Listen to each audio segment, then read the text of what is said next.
Disney is perfectly happy with their catastrophic downfall. Now, it's funny because we were just talking about, were we talking about Disney or Pixar? I forgot what we were looking at. It was either Disney or Pixar, like in memorable fields. Movies? Was it Pixar? Yeah, we were just talking about, like, bro, if you really look at the old movies, all of these are just memorable classics. We all remember these. Toy Story, Bugs Life, Toy Story 2, Monsters Inc., Finding Nemo, The Incredible Cars. And then slowly, you start to realize, like, damn, none of this is hidden pretty much. So yeah, and I've seen a lot of people complaining because like Disney's focusing too much on political. Like even recently, I think the CEO, I saw a news story. The CEO said they're gonna stop doing that because like nobody enjoys it. Nobody enjoys it from either side. Like nobody cares. But like, let's watch this video anyways. Let's watch this video. Disney is no longer the magical, wonder-filled universe that it was when we were growing up. Not only have they been making uninspiring, lackluster new films, but they have been going back and changing old stories, altering the narratives of iconic creations. Yo, have y'all seen the new Snow White? Oh my god. This has been getting on. This is terrible. To make things even worse, they buy out competitive film studios who are actually making cinematic masterpieces. What happened? I think he's gonna explain in the video, but it's not looking good for it pretty much. Y'all want to see how the dwarves look? Here, I'll show you that. Y'all want to see? Hold on, let me show y'all what the dwarves look like. I don't know if I showed this on stream. Introducing the new socially inclusive 7 dwarves. 7 dwarves. There's an actual dwarf. Yeah, I mean they got one. At least. So regular people. Those are just 5 off the street. Oh my god, yeah. Alright, let me let him continue the video.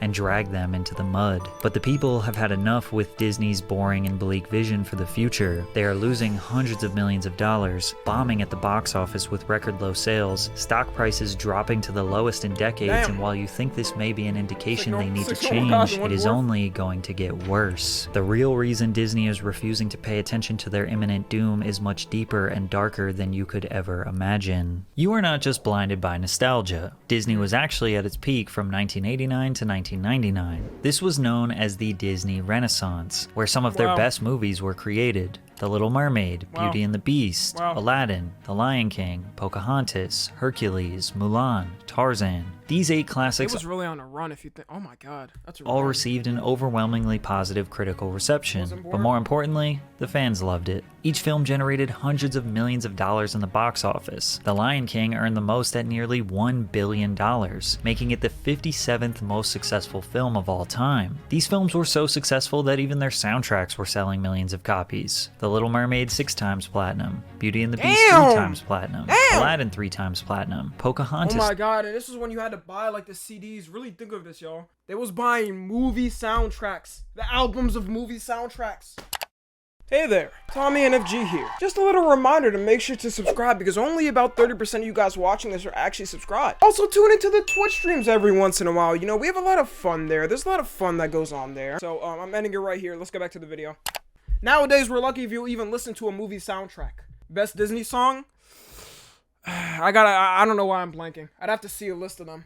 3 times platinum. The Lion King reached diamond status. Now I did skip over. Oh wait, do y'all know about the Easter egg of this poster? 3 times platinum. The Lion King reached. Hold up, y'all see it? Y'all see it too, right? Disney, they weren't slick with it. I remember seeing this on TOS. I remember seeing this when I was younger, like Disney hidden sex symbols or whatever. This is blatantly like that's blatantly an ass too, like tweeted up in the camera. You can barely, they did that on purpose because you can barely see the lion's eyes and there's no eye right there. It's so obvious. Diamond status. Now I did skip over possibly the most iconic animated film of the 90s, Toy Story. And that's because Disney did not actually create this film. In the 80s, Pixar was just an animation group making commercials as a step towards their ultimate goal of making an animated feature film. The studio made shorts to test their RenderMan software and produce animation challenges for the team. Tin Toy successfully garnered attention from Disney, who wanted to expand the idea, making a film from the perspective of a toy. They developed a relationship where Disney... That is not Woody. What is that? Woody! What happened?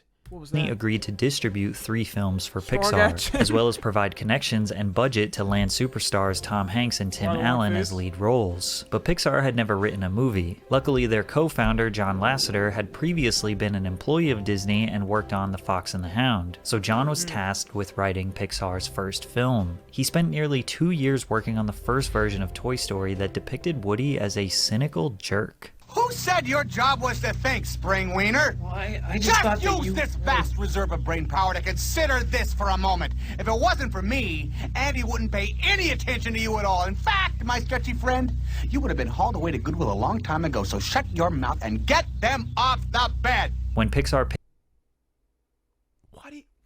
Why he roast him like that? W Press? No, what? Wait, what? Woody, come on. He basically gave the you should have been adopted. you were adopted. He pretty much gave that. Oh, high school ass bully. Tommy got competition. I'm not a bully. Sometimes niggas just deserve the. They deserve it. What he's doing is bullying.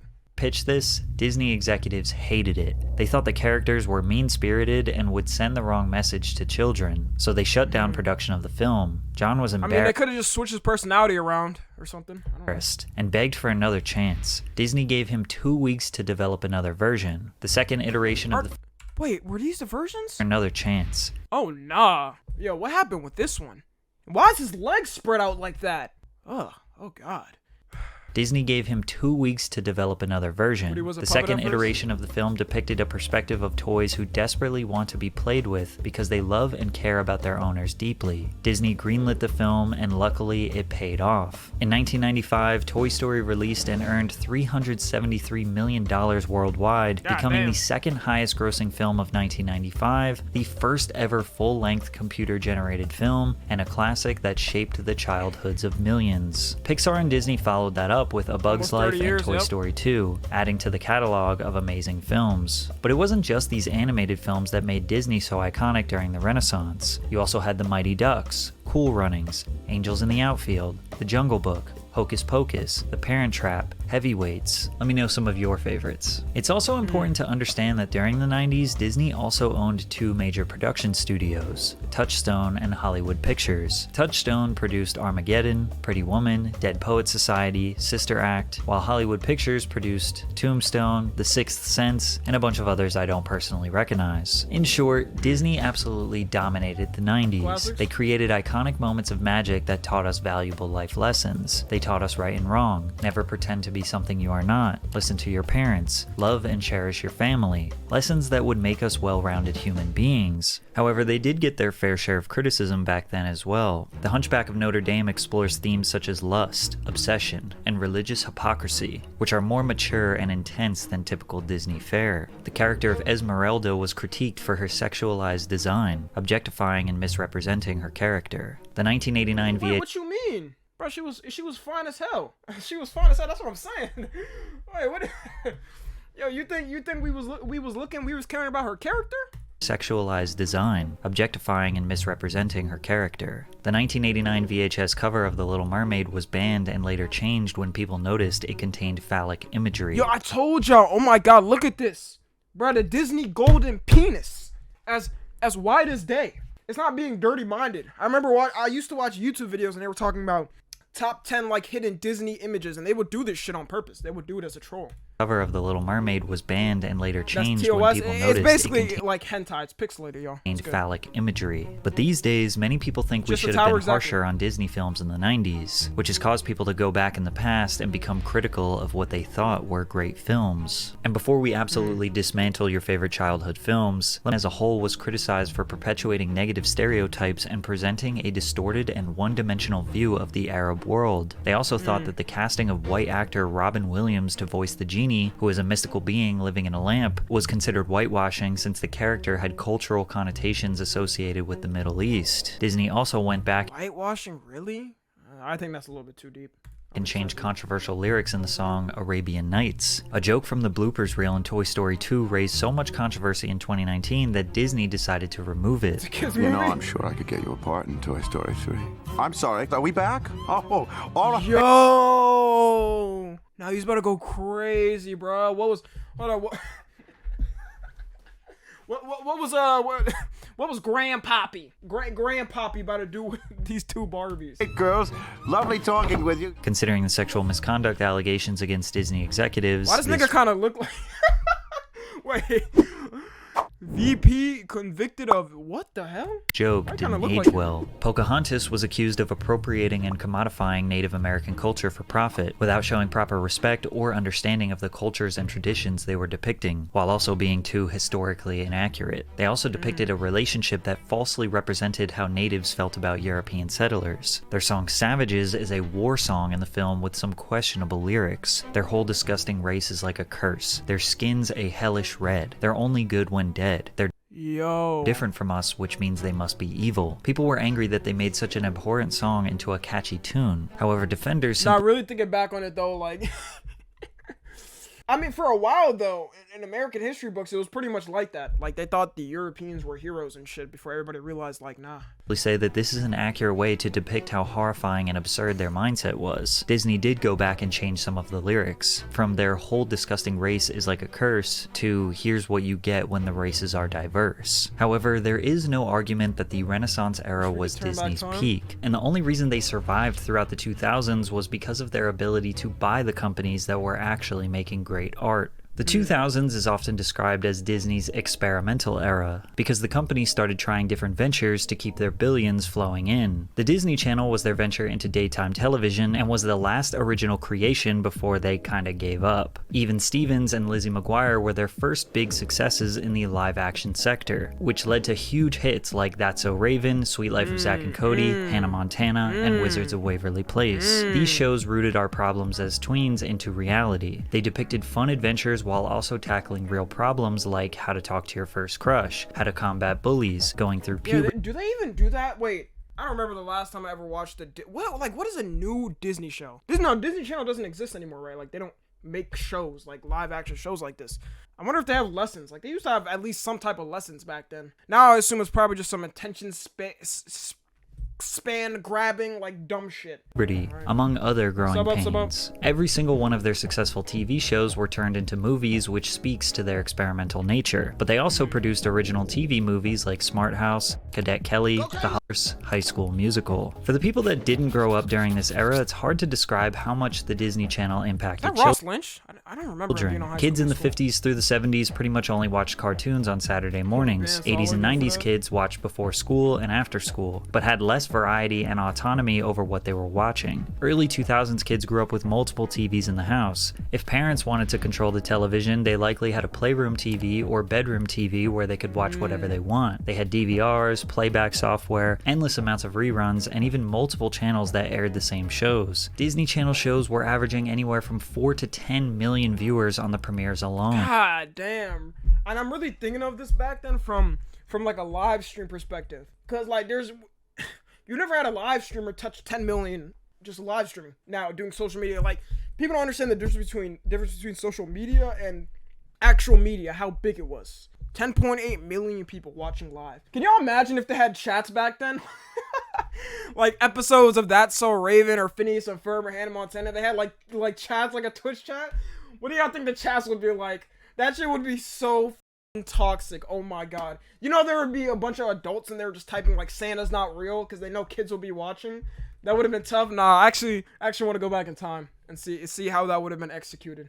Hannah Montana and the Cheetah Girls became international superstars, doing stadium tours with 10,000 plus people singing songs that were based on a Disney Channel TV show. And while their live-action TV thrived, their animated TV shows were much weaker than competitors Nickelodeon and Cartoon Network. But they still had some solid new additions with The Proud Family, Kim Possible, and Phineas and Ferb. All of those also got their own TV movies. But if it wasn't for Pixar, Disney's animated film presence would have tanked. They started the 2000s with The Emperor's New Groove, which fans loved, but it failed to meet the financial success of the Renaissance-era films, only profiting about $70 million, which isn't enough. Really? I used to love that. Disney. From here, hand-drawn animation was being considered obsolete, and Disney had not been working on computer-generated animation. To make things worse, there was new competition on the horizon: DreamWorks. Disney created a competitor to Pixar and DreamWorks called Secret Lab, but the films they produced failed to meet expectations. Dinosaur was their 2000 film that featured CGI prehistoric creatures. The movie was just alright, not impressive enough for their CGI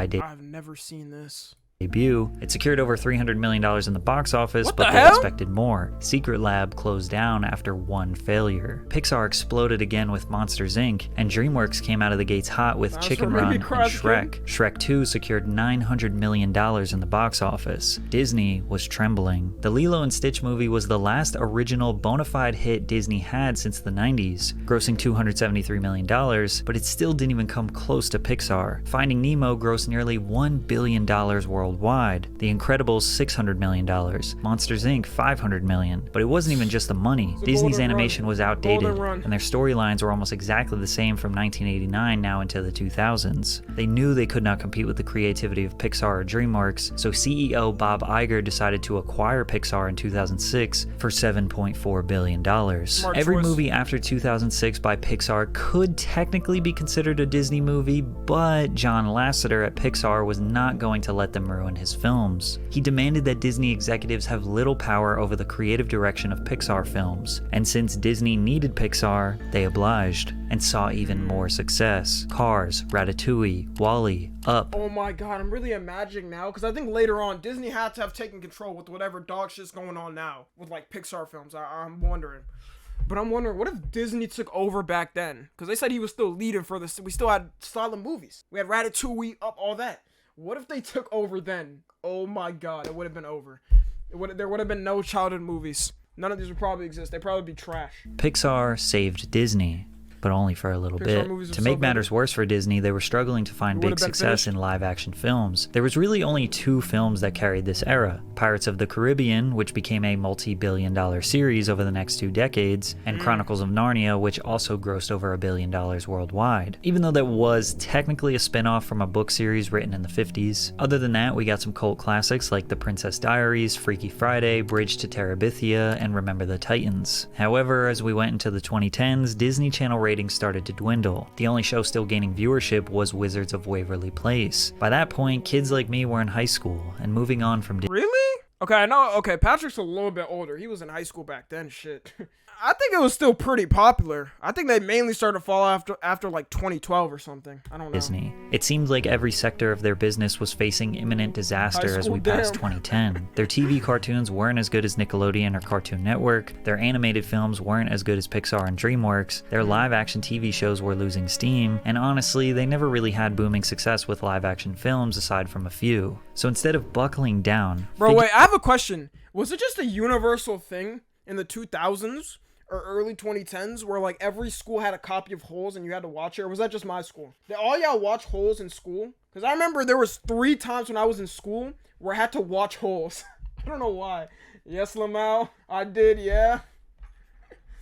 Yes, just your school? Alright, buddy, I mean, look at the chat. It's like half people agreeing, half no. Alright, let me know. If I post this to YouTube, let me know if it was the same thing for y'all. had booming success with live-action films aside from a few. So instead of buckling down, figuring out where they are going wrong, figuring out how to create wonderful, imaginative universes like they did in the 90s and for nearly 100 years before, they took the easy way out and just bought out companies who were actually making great art. Disney actually has a long history of buying companies that are competing with them, or buying into industries they want to take part in. Like in 1993, they purchased the Mighty Ducks hockey team and the California Angels baseball team. Why? Because they wanted to make a hockey movie and a baseball movie, and they weren't just going to waste an opportunity to create a money-making professional sports empire. Well, they failed, but the movies were pretty What?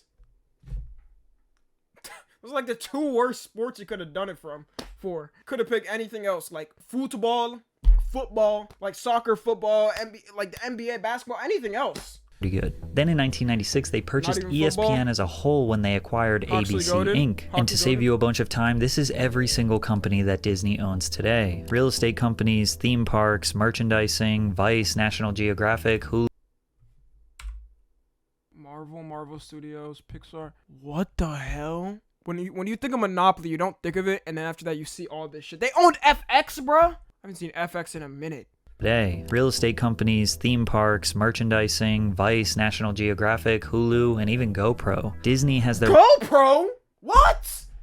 white gloves in just about every business imaginable. They were once a company that took pride in creating cinematic masterpieces to last decades. With the help of Bob Iger, they became focused on one thing and one thing only: profit. And in the start of the 2010s, they did pretty dang good after they purchased Marvel Entertainment for $4.4 billion. Many people thought Disney acquiring Marvel would remove some of the edge these Marvel characters had. Just like John Lasseter made sure Disney didn't ruin Pixar, Marvel's president Kevin Feige was going to continue to control the creative direction for future films. Kevin produced most of the iconic Marvel movies. This is another one where you think, like, because didn't Disney start controlling Marvel after a while, and then the movies became pretty much trash? Newer Marvel movies are ass, yeah, but back then, what's it called? This guy, I forgot his name already. God damn it. Was controlling his movies in the early 2000s. Spider-Man 1, 2, and 3, Iron Man, The Incredible Hulk, Fantastic Four. Marvel was on fire, and Disney's newfound ownership would surprisingly make things better in the beginning. Feige had a vision for the Marvel Cinematic Universe that no one had attempted before on the big screen. His plan was to make an interconnected universe of films all building to one finale. Iron Man 2, Thor, Captain America. They came out of the gates hot. The Avengers securing $1.5 billion worldwide, which made it the third highest grossing film of all time in 2012. It was so creative, like, it was different too, because back then you never really thought of something like a multiverse. But now it kind of sucks because everybody has a multiverse. Bro, games have multiverses for some reason. Just connecting each other for some reason. For absolutely no reason, even if there's no point.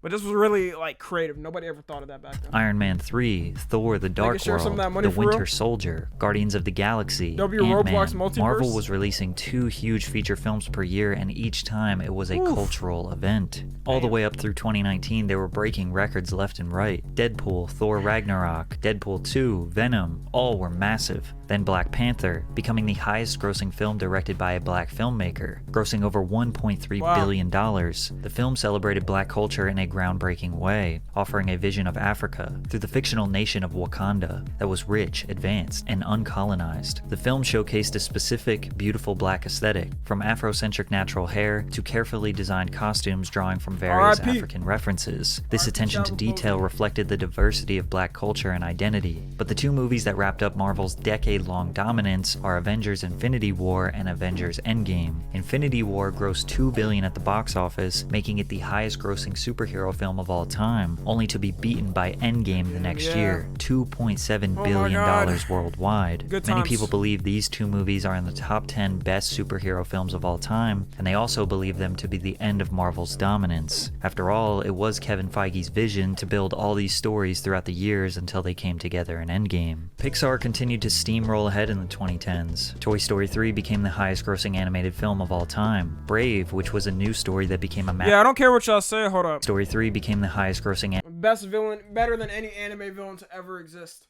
What was his name? Lonzo? Bear? Best villain to ever exist. Yo, that's when I realized, bro, as a kid, I was like, damn, you can't trust niggas. Animated film of all time. Brave, which was a new story that became a massive hit, earning $500 million in the box office. Monsters University grossed over $700 million. Then I don't know why this was. Wait, why was Monsters University so earning controversial? $500 million also? in the box office. I think it was pretty good. I know a lot of people. It's like apparently it's mixed reviews on it. University grossed over $700 million. Then Inside Out was even bigger at $850 million. Finding Dory was another billion-dollar box office success. If you look at Pixar's catalog from 1995 to 2017, they had one flop, one of the most impressive runs in history. Disney was in total domination at the start of the 2010s. Yeah, they were being carried by their acquisitions, but they made a short comeback from their own animation studio. Wreck-It Ralph in 2012 was a very Pixar-inspired film about the lives of video game characters inside the arcade machines. Earning a solid $500 million at the box office got the momentum building for what was about to come. Frozen, the highest grossing animated film of all time, beating out Toy Story 3, $1.28 billion. But the success of Frozen was more than just money. Disney was able to recreate the magic and cultural dominance they had in the 90s. Somebody just said Frozen Elsa Gate. Yeah, I'm really wondering, oh my god, bro, that just shows you how things impact other things. If Frozen was never made, there would be no Elsa Gate on YouTube. The policies would have been completely different. Like, we would be in an entire different landscape. It could have still been like the 2016 edgy times. Really thinking of it. Original princess movie with addicting musical performances, valuable life lessons for kids like learning to be brave, take risks, communicate your conflicts, and always love your friends and family. It just felt right to see my little sister have an iconic Disney film to grow up with. Then they followed up with Big Hero 6 and Moana, both solid additions to the new Pixar-inspired Disney catalog. They also took a big step progressively. In 2014, on an episode of Good Luck Charlie, Disney displayed a same-sex couple for the first time, something that would become a key part of all of their films years later. Their live-action films Cinderella and The Jungle Book were also huge hits. Beauty and the Beast earned over $1 billion. By the mid-2010s, everything was booming again. Disney just could not miss. In 2012, they purchased Lucasfilm, the creators of Star Wars, for $4 billion. I heard this is when they started to like up. Let me know, let me know, Star Wars fans. Speaking of Star Wars, somebody named Star Wars just got banned. Although this acquisition financially would be fruitful for Disney, there are a lot of mixed opinions regarding the execution of these films. Their first release with Lucasfilm was in 2015, Star Wars: The Force Awakens, which as it sits is the 11th highest grossing film of all time adjusted for inflation, earning $2 billion. A huge success, but it didn't actually continue the Star Wars story that was developed for the past 40 years. It's like they changed everything the fans knew and loved about their characters and wrote a new story. Visually, it was stunning, and people who were new to the franchise adored it, but longtime fans were disappointed, hoping the second film would be better. Rogue One in 2016 took a bit of a risk casting lesser known, or at the time not A-list actors, Felicity Jones and Diego Luna. Disney executives were supposedly not fully satisfied with the first cut, and will bring in writer and director Tony Gilroy to help with the movie, with his help streamlining it all, reconceptualizing. I can already tell it's messing up when they bring in too many people. That's the problem. If they bring in too many different people, it always starts to mess up. Story, reshooting scenes, and editing, with the iconic Darth Vader fight scene being added right at the end of filming, the movie would be a huge hit. It was the last critically acclaimed and beloved Star Wars movie, despite having a $1 billion decrease in revenue from the previous one. Star Wars is a multi-generational classic that is always going to bring in revenue due to it being the most popular film franchise of all time. Using revenue alone is not an accurate representation of how the community felt about these films, and there are people who dedicate their entire lives diving into the insane complexity that is this cinematic universe that George Lucas created. So to sit here and describe where every film went wrong would take forever. But there is some crucial information to understand why Disney tainted the Star Wars legacy. Disney CEO Bob Iger wrote in his 2019 memoir that George Lucas wrote outlines for a Star Wars trilogy. Bob said, "We needed to buy them, though we made it clear in the purchase agreement that we would not be contractually obligated to adhere to the plot lines he had laid out." Yeah, that's bad. So that's what happened. Yeah. Ugh. So did they not have George Lucas as a director or something? Like he wasn't still there, kind of like how Kevin Feige was there for Marvel and Pixar had the other guy? They didn't have him? Instead, Disney gave creative control to director J.J. Abrams, screenwriter Michael Arndt, and Lucasfilm president Kathleen Kennedy. From the very beginning, George Lucas saw them ruining his vision for the trilogy. He felt betrayed. Disney loved his ideas and bought him out only to change everything they loved. And instead of them coming up with their own cohesive story, they let multiple directors take the leads for different films. Rian Johnson for The Last Jedi and J.J. Abrams for The Rise of Skywalker. Critics say these films subvert our expectations, but that's just a fancy way of saying it's unpredictable. And just because it's unpredictable doesn't mean it's good. The film's decisions regarding character arcs, plot twists, and the identity of certain characters felt totally random and lacked continuity. Going against the man who created this franchise obviously pissed off longtime fans, and although each movie brought in serious profits, they felt like Disney took advantage of George Lucas and the massive Star Wars community. Financially speaking, throughout the 2010s, Disney reigned... Okay, let me know. Do y'all here that watch Star Wars, are y'all mad at the new movies? Like, y'all don't like them? Like I told you, I don't know. I feel like if it's doing good in the box office, then somehow people have to be liking it, right? Supreme, with almost no dents in their armor. The only way to go from here was down, starting with Pixar, the studio that saved them 20 years earlier. John Lasseter, Pixar and Walt Disney Animation Studios' chief creative officer, took a leave of absence in 2017 after revelations last year that he sexually harassed multiple employees there goes my childhood. During his tenure. At Pixar, I'm joking. That's not going to break my childhood. I don't give a the movie's still good. John was known for grabbing, kissing, making comments about physical attributes. John responded with, "I've recently had a number of difficult conversations that have been very painful for me. It's never easy to face your missteps, but it's the only way to learn from them." Nigga, missteps? Oh my god, bruh. It's so over. No. No. No, bro. Yeah, movie still peaked though. Lasseter made himself the victim, hoping to gain sympathy of those who oppose this sudden Me Too movement. Disney didn't fire him until he finished the projects that he was working on. He stayed there for another year to finish Incredibles 2 and Toy Story 4. Both were massive commercial and critical successes. Although John was exposed for being a relentless creep, deserving of his termination, there is no doubt that he was the creative genius at Pixar. Wait, so they still kept him? Wait, I was about to say they let him stay? Bro, I'm telling y'all. Oh my god, bro, I'm telling y'all. They don't give a about any of this inclusive shit, nigga. If they need somebody there to make them money, Disney is going to keep them. They don't care, bro. They don't care. Pixar. After he left, Pixar died. Onward was a box office flop and received controversy for this clip. It's not easy being a new parent. My girlfriend's daughter got me pulling my hair out, okay? The officer mentions her girlfriend's daughter, obviously stating that she is a lesbian. Most people didn't even know. Nigga, a lesbian Cyclops is f***ing insane. I mean, it's not that deep, but I don't know why that's so funny. Oh my god, why is that so funny?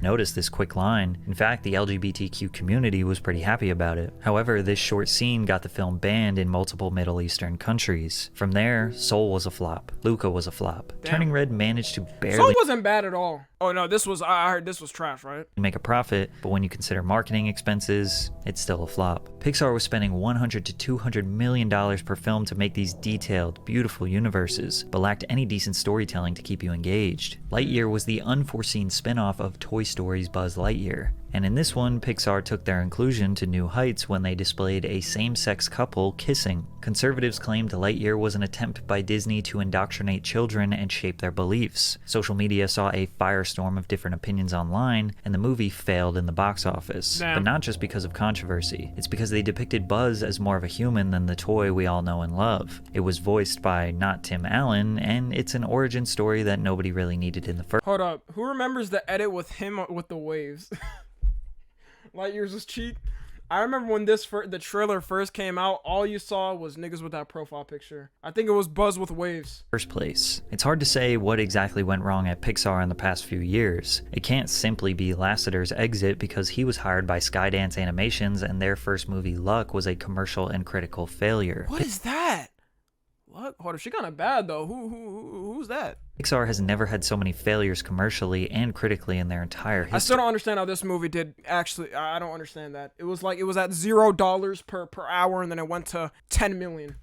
They are on life support and don't know how to save themselves. The next sector of Disney's business to go was their own animation studio. Instead of taking risks on new storylines, they continued pushing what was working. Ralph Breaks the Internet was a solid sequel that was loved by fans and critics, also turned a decent profit. Frozen 2 was bound to be a smash hit and ended up being bigger than they probably imagined. $1.4 billion. I never even watched it. I didn't even know they had a Frozen 2 until I don't know when. I didn't remember they had this. In the box office. The second highest grossing animated film of all time. Hopefully this was enough profit to handle all the loss they were about to take in the 2020s. Raya and the Last Dragon. Flop. Encanto had an okay box. What is that? About to take in the 2020s. Raya and the Last Dragon.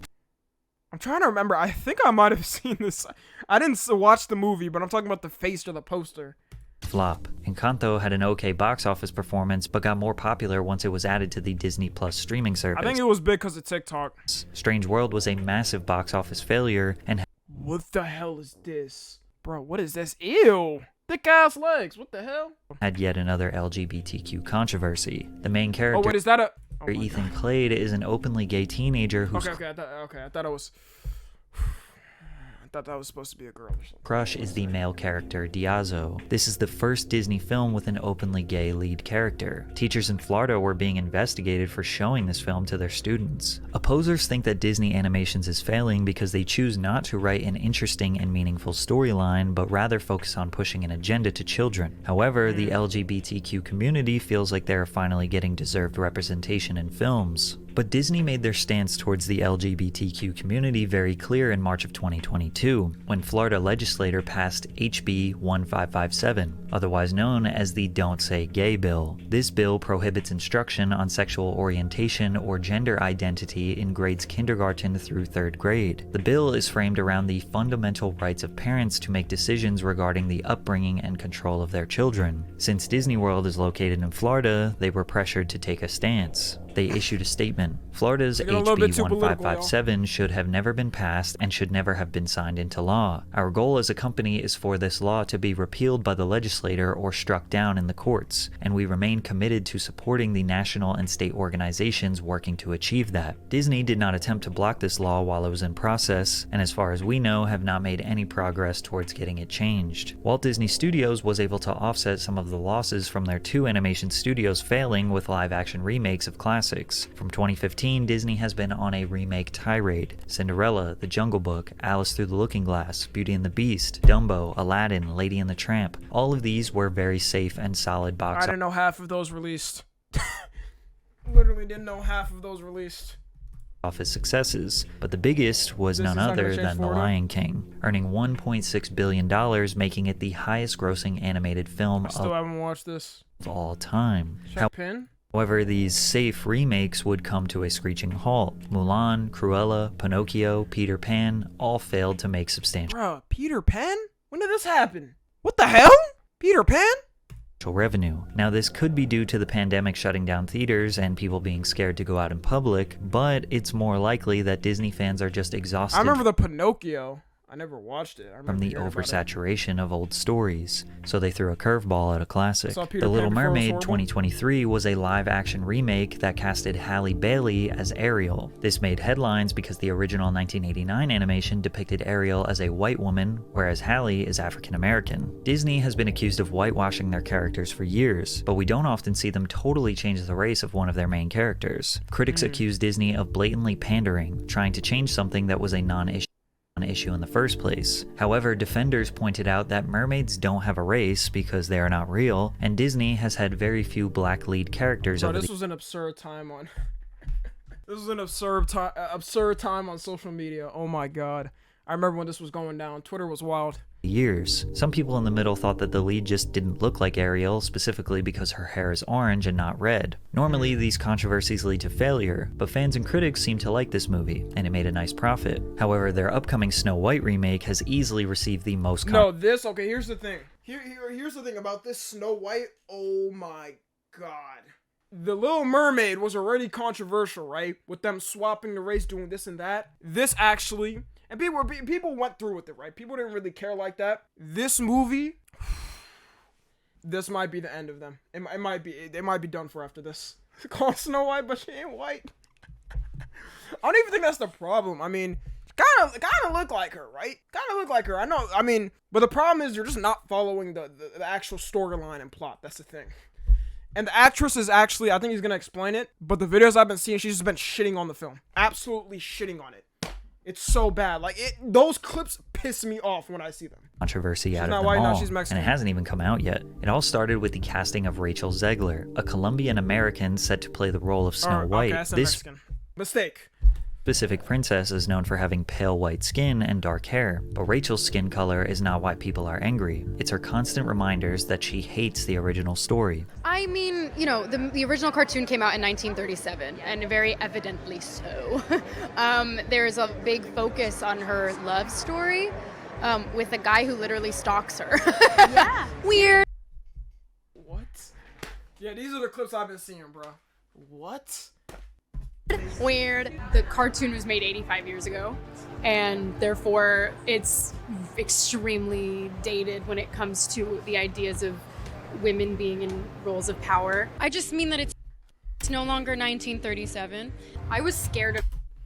See, look. Oh my fucking god. She's like having the worst run as a main lead. She's making everything so political. It's like if you're... This is why niggas go every time they hear some shit. Like, bro, whenever, I don't know if it's just me now, bro. Okay, whatever. Y'all know I really don't care. like that, but every time I'm watching a movie and I see a female lead or side character, this like that, a man is doing something he loses and she's like, hold up, let me handle this. I've got this. I'm just like, oh, brother. And it's not like I want to think like that. It's not like I want to think like that, but they've been spamming that shit. It will just be at the most random time, too. It'll be at the most random time. It's not like a build-up or anything like that. It's just The annoying. original cartoon. I think I watched it once and then I never. There's a way to be progressive without being corny and slapping the viewer in the face. Exactly. Like, that's what I'm saying. I don't want to be like, oh, brother. But I feel like everybody's feeling that, bro. Not just guys, too. Everybody's feeling it. It up again. Even people who are extremely for Disney reshaping and modifying their classics to fit a modern society think Rachel is annoying, entitled, and disrespectful. And on top of that, she doesn't think she's being paid enough. If I'm going to stand there 18 hours in a dress of an iconic Disney princess, I deserve to be paid for every hour that it is streamed on. An iconic Disney princess that you hate. But yeah, I thought you hate Snow White. Because she's a symbol of, you know, women that aren't in a role of empowerment, right? But yeah, you want to take it yourself and be like, you want to parade it as, oh, it's a special trophy for me. It's a special trophy, but I thought you didn't like it. I thought it was a misogynistic, sexist movie. Even though it literally started Disney. I'm pretty sure Snow White was the first. There was no Disney without Snow White.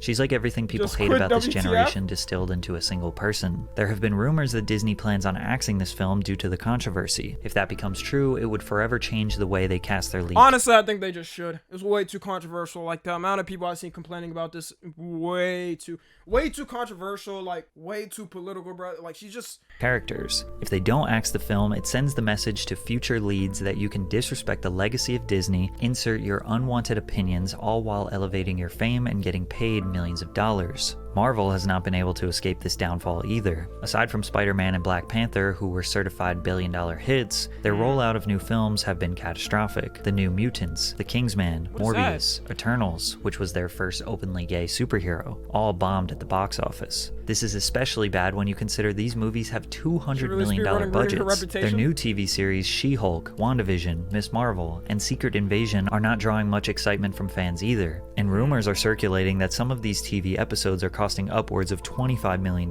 to make. In an effort to cut costs, they aren't shrinking budgets and writing better stories. Bro, for 25, if you really think of it, 25, why would you ever need that much money for an episode? It's not even like, how many people do we have in here? Maybe 100, 200, 300? All of us combined wouldn't even make that much over lifetimes. Maybe that's kind of wrong. I don't know. It would depend, but... They're just laying off hardworking people. Moon Knight is also fire. Bob Moon Knight is Iger nice. announced his plan to reduce costs by $5.5 billion, which included reducing the workforce by 7,000 employees. One of these employees was Marvel executive Ike Perlmutter, who was the man who sold Marvel to Disney 15 years ago. Disney has bought extremely valuable IP from culturally significant studios, rinsed every dollar they could out of them, and reshaped the narratives to tell a more modern and socially acceptable story. But they are now in panic mode. It's not working anymore. They have lost $900 million in their last 8 releases. But here's my question. Would people be mad? Let's say if they did everything by the way Snow White was, right?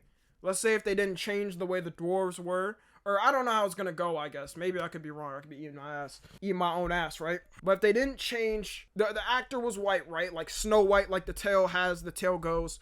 The dwarves were the same thing. It was the same story. Maybe something's changed. Would people be mad? How's that? Hey, yo. Okay, but answer the question. Would people really be mad if they tell the original story with something's tweaked? And just a week ago, their stock price hit a 9-year low when it fell below $84 in 2023. So if going woke is clearly pissing off fans and dragging their financials into the mud, why are they doing it? Is it because they genuinely care about inclusion and making people of all kinds feel comfortable and happy? Well, when you learn about the Corporate Equality Index, you might think differently as to why companies are all of a sudden being so forward with their political ideas. Hold on, before he gets to this, bro. I still don't believe they care about that shit. Have y'all seen, let me know, have y'all seen the Black Panther poster in China? Let me show you how it looks real quick. This is what I'm showing. Alright, so look. This was the US poster, right? And this was what they did in China. The left is the one in China. The right is the US. What happened, Disney? What happened? What happened to all the inclusion, right? You care about this group, that What happened? What happened? Where did it go? And I remember when I saw this, bro. Because niggas still don't understand. People on that side will be like, oh, they care about this and that. And I'm not going to say everybody doesn't, right? There's probably certain people do. But I sit there and think it's just a bunch of old dudes in business suits. That's what I sit there every time and think. BLM, I'm telling y'all. And I think there's 2 other examples of this happening. Because, you know, Asian audiences aren't quite fond of, you know, my type. So they had to change it a little bit. They had to tweak it a little bit, you know? They just had to tweak it a little bit, slightly. But don't worry, they still care. They still care. They love them some white men. Ideologies. For the 16th year in a row, Disney received a score of 100 on the Human Rights Campaign Foundation's Corporate Equality Index. The CEI score is administered by the Human Rights Campaign, the largest LGBTQ political lobbying organization in the US. This score is given to companies that meet certain criteria such as workforce protections, inclusive benefits, supporting an inclusive culture, and the big one being corporate social responsibility. CSR is the one we will notice the most because of the rules that must be followed to earn a full score in this area. Marketing or advertising in LGBTQ consumers, advertising with LGBTQ plus content, advertising in LGBTQ media or sponsoring LGBTQ organizations and events, and demonstrated public support for LGBTQ plus equality under the law through local, state, and federal legislation or initiatives. Companies are rewarded with essentially a social credit score based on how inclusive they are. Investors often consider a company's CEI score as an indicator of potential future backlash over human rights violations or other controversies. A high CEI score can reassure investors that the company is a relatively safe bet. If you do not comply with the HRC's guidelines and receive a low CEI score, then investment firms that control trillions of dollars, such as BlackRock, will actively avoid investing in your company. I never heard of this. Wait, hold up. They got a whole credit score for inclusion? Yes, GG's, bro. I never heard of this, yo. What? This is crazy. Who the fuck is BlackRock? Oh, y'all don't know about BlackRock? In conclusion, they control the entire world. Pretty much. Just know that. Just take it like that. They control the entire world. This situation becomes particularly concerning when viewed through the lens of potential blackmail. If a company fails to meet HRC's criteria, the HRC can exert pressure on investors. These investors, in turn, can influence the company's board, creating a chain of external pressures. If they learn that a company is not complying with the HRC's LGBTQ criteria, they have the power to contact advertising agencies and encourage them to no longer do business with these companies. This could result in do they have I wonder if they have a scale for like other countries that are different. I don't think they do because, like you said, they still air the movies, like the Middle East bans them and shit, so they'd probably just have one scale. Significant loss of income for a non-compliant company. Adding another layer of complexity, companies that do adhere to the CEI criteria may also be penalized if they engage in business with companies that do not. In some cases, even the companies that are making an effort to meet the CEI standards could see their scores negatively affected. Very powerful billionaires are very much against conservative values. Strong family bonds, frugality, and modesty contradict the consumerist mindset. By influencing a younger generation to distance themselves from these traditional values, these cutthroat businessmen aim to shape a future consumer base that generates more profits than ever before. However, not every company is successful. Wait, how? I feel like everybody, even people that are part and agree with that, the inclusive market, wouldn't they want family? I think everybody wants family and friends. In trying to achieve a higher score. For instance, companies like Bud Light have faced controversies that led to significant financial losses. The biggest problem with this score is that you'll never know the difference between an actually progressive, inclusive company and one that's just trying to get a higher score to look good for investors. You have to ask yourself. That's exactly what I'm saying. That's why I don't trust that shit. It's a bunch of old businessmen in a room trying to figure out what can move them here and there, what can get them the money. They could have been done this, bro, like 20 years ago if they wanted to. Why are they just doing it now? Gay people didn't just exist now. Disney trying to make your life easier, safer, and happier? Or are they just trying to prevent investors from getting scared and pulling out? The truth is, Disney has always faced backlash, and they always will. You can type in literally any Disney film, the word controversy after it, and you will find an article of someone pinpointing a small detail accusing them of being racist, whitewashing, too gay, not gay enough. There will always be someone angry. Bro. After dragging 3 iconic studios into the dirt and I will say, no matter what they do, like whether it's people looking back or now, they're never gonna win. That is the thing. But what they're doing now, they're definitely not going to win from anybody. Squeezing out every last penny they can, it seems like the one thing they haven't tried in 2 decades is use their endless amount of dollars and connections to build a super team and write a good story. Really good video. I didn't know about, wait, did y'all know about the company credit score? They have an inclusive credit score? Yo, what the hell? Imagine society was ran like that. Nope, no. I'm telling you, I was always fishy of this shit. I feel like they just shove it down, down throats. That's the problem. Pause. That wasn't a joke on purpose. But like they just shoving it down the throats too much, right? This and that. Just bring the creativity back. That's all that matters, okay? All right, all that matters with a couple sprinkles, sure.